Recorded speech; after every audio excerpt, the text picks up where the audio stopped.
Hi friends, welcome to Manasa recipes. Today tasty and healthy recipe వచ్చేసి ఈ ఎండాకాలంలో ఒంటికి చలవ చేసే ఈ గంగవాయల కూర. మరి ఈ గంగవాయల కూరని మీరేమంటారో కామెంట్ బాక్స్లో కామెంట్ చేయండి. ఇలా ఒంటికి చలవ చేసే ఈ గంగవాయల కూర మామిడికాయ పప్పును మీరు కూడా ఒకసారి ఇలా తప్పకుండా ట్రై చేయండి. దీన్ని ఇలా ఒకసారి ట్రై చేశాక మీరే ఆహా ఏమి రుచి అంటారు. అంత టేస్టీగా ఉంటుంది ఈ గంగవాయల కూర మామిడికాయ పప్పు. చెప్తుంటేనే నోట్లో నీళ్ళూరిపోతున్నాయి కదా. ఈ మామిడికాయ పేరు చెప్తేనే ఎవరికైనా నోట్లో నీళ్ళూరిపోవాల్సిందే. అలాంటి మామిడికాయతో ఇలా గంగవాయల కూర పప్పు చేసుకోండి, ఇంకా టేస్టీగా ఉంటుంది. మరి మీకు కూడా ఇది ఇలా పర్ఫెక్ట్గా రావాలంటే వీడియోని స్కిప్ చేయకుండా చివరి వరకు చూడండి. అలాగే ఫస్ట్ టైం కనుక మీరు మానస రెసిపీస్ ఛానల్ని చూస్తున్నట్లయితే సబ్స్క్రైబ్ చేసుకోండి. మరి ఇప్పుడు లేట్ చేయకుండా చాలా టేస్టీగా యమ్మీగా గంగవాయల కూర మామిడికాయ పప్పుని ఎలా ప్రిపేర్ చేయాలో చూద్దాం.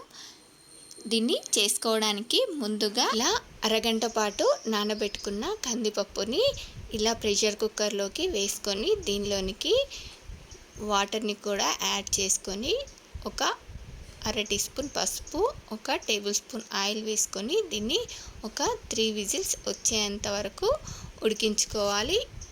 ఇది ఉడికేలోపు మనం మిగతా ప్రాసెస్ చేసేసుకుందాం. ఇలా 3 కట్టల గంగవాయల కూరని తీసుకున్నాను. ఇప్పుడు వీటిని కాడలు కట్ చేసేసి దీన్నంతా కూడా ఇలా కట్ చేసుకున్నాను. చూడండి, ఇలా కట్ చేసుకున్న తర్వాత దీన్నంతా కూడా 1-2 సార్లు బాగా వాష్ చేసి రెడీగా పక్కన పెట్టేసుకుందాం. అలాగే ఇలా ఒక మామిడికాయ, ఆనియన్, పచ్చిమిర్చిని కట్ చేసి రెడీగా పక్కన పెట్టుకోండి. ఈలోపు మనకు పప్పు కూడా ఉడికిపోయింది. మనకు ఈ పప్పుని ఇలా ఒక 3 విజిల్స్ వచ్చే వరకు ఉడికించుకుంటే సరిపోతుంది. చూడండి, మనకు పప్పు ఇలా సాఫ్ట్గా ఉడికిపోతుంది.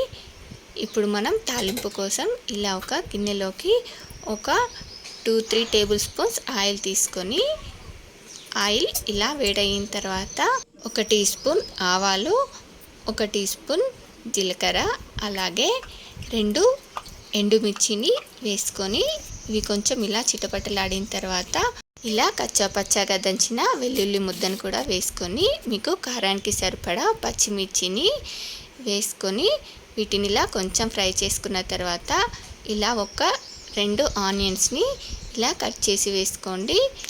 అలాగే 2 రెమ్మల కరివేపాకు, అరకప్పు కొత్తిమీరని వేసుకొని దీన్ని కొంచెం ఇలా ఫ్రై చేసుకున్న తర్వాత ఒక అర టీ స్పూన్ పసుపు, అలాగే ఒక మామిడికాయని కట్ చేసి వేసుకుంటున్నాను.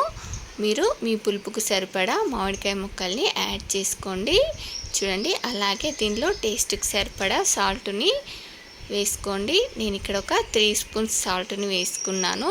చూడండి, ఇప్పుడు దీన్నంతా కూడా ఇలా ఒక 2 నిమిషాల పాటు ఇలా ఫ్రై చేసుకున్న తర్వాత ఇప్పుడు దీనిలోనికి మనం ఇందాక కట్ చేసి పెట్టుకున్న ఈ గంగవాయల కూరని కూడా దీనిలోకి యాడ్ చేసుకొని దీన్నంతా కూడా ఇలా బాగా ఫ్రై చేసుకోవాలి. చూడండి, మనకు ఈ ఆకుకూర తొందరగానే మగ్గిపోతుంది. దీన్ని ఇలా జస్ట్ ఒక 2 మినిట్స్ ఫ్రై చేసుకుంటే సరిపోతుంది. మనకు ఆకుకూర ఇలా బాగా ఫ్రై అయిపోతుంది. అలాగే మనకు మామిడికాయ ముక్కలు కూడా చూడండి ఇలా ఉడికిపోయాయి.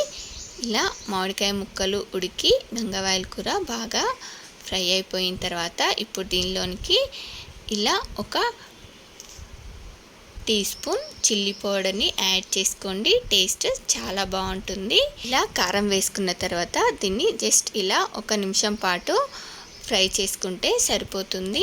ఇప్పుడు దీనిలోకి మనం ఇందాక ఉడికించి పెట్టుకున్న పప్పులోకి మీకు సరిపడా వాటర్ని యాడ్ చేసుకొని ఇలా బాగా మిక్స్ చేసి ఇప్పుడు పప్పుని దీనిలోకి యాడ్ చేసుకొని దీన్నంతా కూడా ఇలా ఒకసారి బాగా మిక్స్ చేసి దీన్ని ఒక 3 to 4 మినిట్స్ ఇలా ఉడికించుకుంటే సరిపోతుంది. చూడండి, మనకు చాలా టేస్టీగా గంగవాయల కూర మామిడికాయ పప్పు రెడీ అయిపోయింది. దీన్ని ఒక్కసారి ఇలా ట్రై చేయండి. మామిడికాయ పప్పు చేసిన ప్రతిసారి ఇలా గంగవాయల కూర కాంబినేషన్తోనే చేస్తారు. అంత టేస్టీగా ఉంటుంది. చూడండి, లాస్ట్లో ఇలా కొంచెం కొత్తిమీరని వేసుకొని వేడివేడిగా అన్నంలో వేసుకొని తింటే ఆహా ఎంత బాగుంటుందో. మరి మీలో ఎంతమంది ఇలా గంగవాయల కూర పప్పు చేస్తారో, మీలో ఎంతమందికి ఇష్టమో కామెంట్ చేయండి. అలాగే మీకు ఈ రెసిపీ కనుక నచ్చినట్లయితే మా ఛానల్ని లైక్ చేయండి, షేర్ చేయండి. మరిన్ని టేస్టీ అండ్ హెల్దీ రెసిపీస్ కోసం మానస రెసిపీస్ ఛానల్ని సబ్స్క్రైబ్ చేసి దాని పక్కనే ఉన్న బెల్ సింబల్ని క్లిక్ చేయండి. Thank you for watching my video.